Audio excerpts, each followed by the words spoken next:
Hey gang, welcome back to another Welch review. Yeah, today we're going to be talking about the illustrious 1987 Robocop, not that new garbage. It's not actually. It's meh. It's not garbage. It's not as good as the original, That's in my facts. opinion. Yeah. So run it down, Steph. Who's in Robocop? So in Robocop we have Peter Weller as Alex Murphy, who becomes Robocop. We have Nancy Allen as his partner Lewis.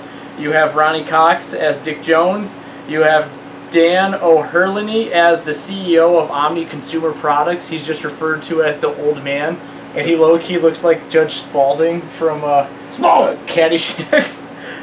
And then you have Red Foreman, but his government name is Kurtwood Smith. Yeah, and instead of saying that he's going to shove his foot up your butt, he says, "Bitches, get out of here." Get out of here.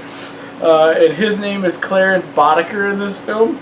And then you have George Clooney's distant cousin Miguel Ferrer as Mr. Bob Morton. And then it was directed by Paul Verhoeven.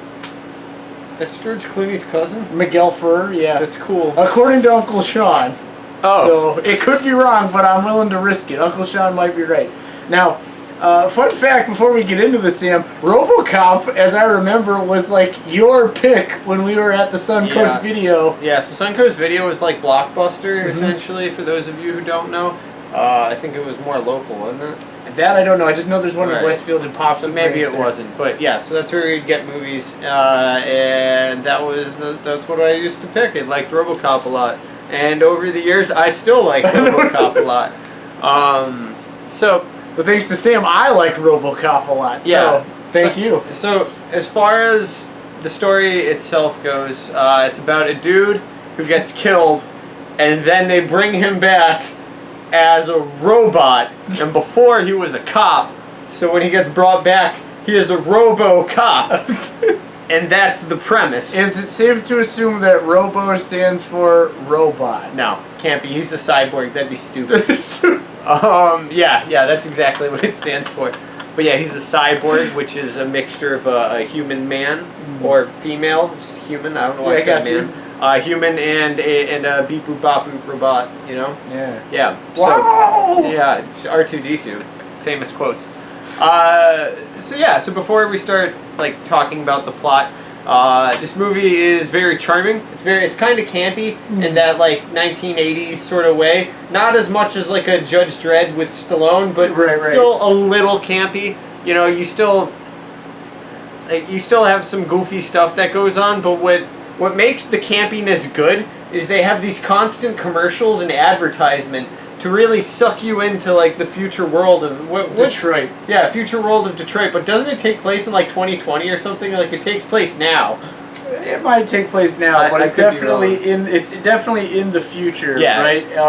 Where Detroit has become overrun with crime, and this mega corporation, Omni Consumer Productions, has taken over the defense of Detroit, and their initiative is to create a police force that doesn't sleep. Yeah. Okay, so I was talking about commercials though. Oh, so anyway, get back to these commercials. So could I talk about the commercials? I never got to talk about my commercials. Sorry, Sam. Thank you. We interrupt this program. We hopefully not, because the commercials are amazing. Anyway, I understand what you're doing. So the commercials are really cool because they're goofy and campy, but they're very serious about themselves. So one of them is for like SPF 12,000 because the ozone layer is gone. Another one is about getting heart implants that are made by like motorcycle companies. Yamaha hearts, to like give you high performance blood flow. You know, it's just like stupid stuff like that the whole time, and they're all very, very enjoyable. Yeah. But as you were saying, Omni. So in between these split-second commercials of silly campiness and joy, you get the hard-hitting stuff. Detroit is taken over by crime. The police are failing their city. There's just not enough of them. They keep getting killed. So Omni Consumer Productions, Omnicorp, has taken the police budget and the police system into their own hands, and they are trying to develop a police force that can't sleep and that is indestructible. So that brings us to Vice President of Omnicorp, Dick Jones, who has this idea for a robot like police force. It's called the ED-209. So the Series 209 enforcement droid. The ED-209. The ED-209. Right. So and this thing is supposed to. It has like a not like a robotic, not James Earl Jones voice, but it talks to you. Right. So it's like, put the weapon down. Right. It's very demanding presence. It also growls. Yeah. So like it's like. Yeah, it makes like tiger noise. Not like that, like intimidating tiger noises. Not like your average silly cat, you know. But like if you don't listen, it growls at you. So that's kind of fun too. So they have this presentation of ideas, and the ED-209, you know, they do a demonstration, and it just fucking kills this guy. Right? Yeah. And they're like, oh, we're never going to recover from the insurance costs. Not the fact that Dick Jones just murdered a dude in a demonstration. And then that's where Mr. Bob Morton slides in. He's like, I have this idea about a police force that's never sleeps. And like, oh, dude, tell me more. And then he's like, well, we just need someone to volunteer to do it. But what that actually means is they need a dead cop with a brain that can still function. Which enters Alex Murphy, played by Peter Weller. He is new to this precinct, right? He just transferred there from what I'm guessing is a fairly suburban and low-key area into like what someone guy said was welcome to hell.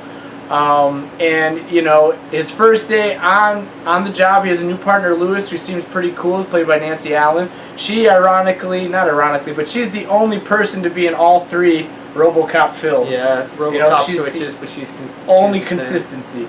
So anyway, they go out, you know, they're on their drive making their rounds, and they get a call that a 211's in progress. When 211 is a robbery, right? In which they're robbing case, an armored car. Yeah. Which case enters Kurtwood Smith, Clarence Boddicker, aka Red Foreman, and his gang of dastardly dudes. Yeah. So basically, they go to try and stop them, and then. Lady Cop gets knocked out. Robocop, before he's a robot, gets murdered. He gets Swiss cheese. Yeah, he gets Swiss cheese. They like shoot off one of his arms. They shoot him like they pump a whole bunch of lead into him. Yeah, so he dies, and then they bring him back as a robot, like I already said before, but as a Robocop. So, you know, then he's on the force, right? He's doing his thing. He's being all impressive and important, shooting off people's penises. Oh, that was great. Punching people out of windows. They have this great montage that Sam's talking about where it just shows how effective Robocop is on the job. Like, there's a hostage situation. This guy wants a car with shitty gas mileage. Robocop throws him out a window. This girl is getting assaulted. Robocop shoots the guy's dick off. Yeah. Robocop has the solutions we need now. Exactly. Terrorism, buildings fix that.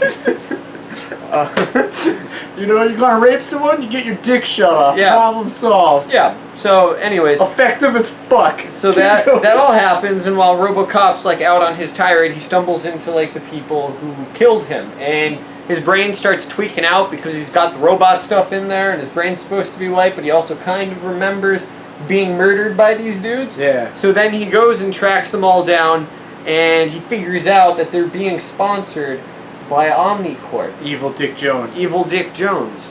So Evil Dick. Yeah. So Evil Dick Jones is sponsoring this guy. So he goes to take down Dick Jones, and he's like, "Ha! Can't do that because I work for Omnicorp, and you're not allowed to arrest any Omnicorp peoples who are important." And honestly, I don't know if we should tell them any more plot after that because, like, I feel like we've spoiled enough. Yeah, I feel like you guys got a decent, you know, journey ahead of you, and we've done enough leading you thus far. So basically, like Sam said, Robocop then, you know, he's trying to do the right thing, also got a little bit of a personal vendetta, but then it's like about some self-discovery, right? He's refinding himself. Literal self-discovery. Yeah. He forgot who he was because they erased his memory, and he needs to discover who he is. You know, so then, like, as you can, I'm sure, guess where this goes, you know, Robocop is he's a timeless hero. You know, like, he's just really cool. I figured they saw the Terminator, like, we can do that shit. But with a man! You know, like, so, I think Dick Jones, right? Like you said, that confrontation. Oh, a good he really was a campy, like a good campy, over the top villain. Yeah. He does it, and he's confident about it. You know what I mean? Yeah. Like, it's good in that way because sometimes people are over the top and they just seem stupid. Right. Dick Jones is over the top, and I was like, yeah, you go, Dick Jones. You're evil. Roddy Cox really owned it. Who's that? He plays Dick Jones. Oh, that's Dick Jones? Yeah. Okay, cool. You know, yeah. like he really owned it. He was a very good villain. You know, definitely a kind of behind the scenes mastermind kind of thing, but in like a cheesy camp way. Yeah. You know, and then Oh, go ahead. it was nice seeing Kurtwood Smith. It's like, oh, before you settled down in Wisconsin, you were a menace to Detroit. Yeah, first you lived in Michigan and terrorized the cities. Now you know why Red was so hard.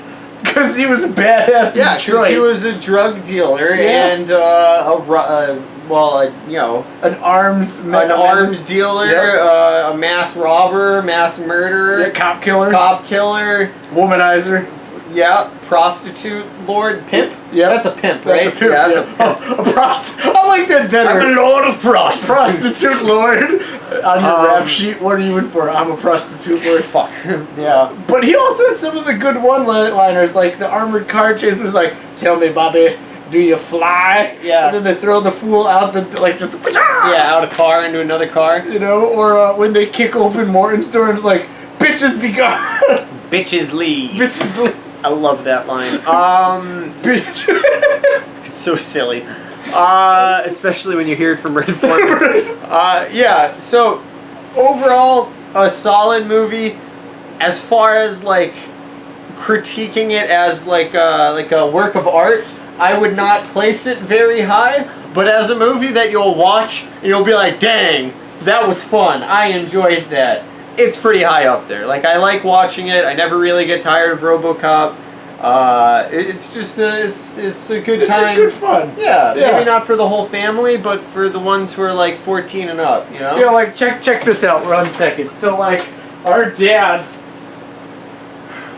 one Christmas, gave us, like, action. So, like, I got a Robocop action figure. It says drugs are trouble. You know, so then, like, the whole dead or alive, you're coming with me. Yeah. You know? Like, it's a great, great thing. Peter Weller, you know, not someone you would think as an action star, kind of a scrawny looking dude, but, like, I think he held his own.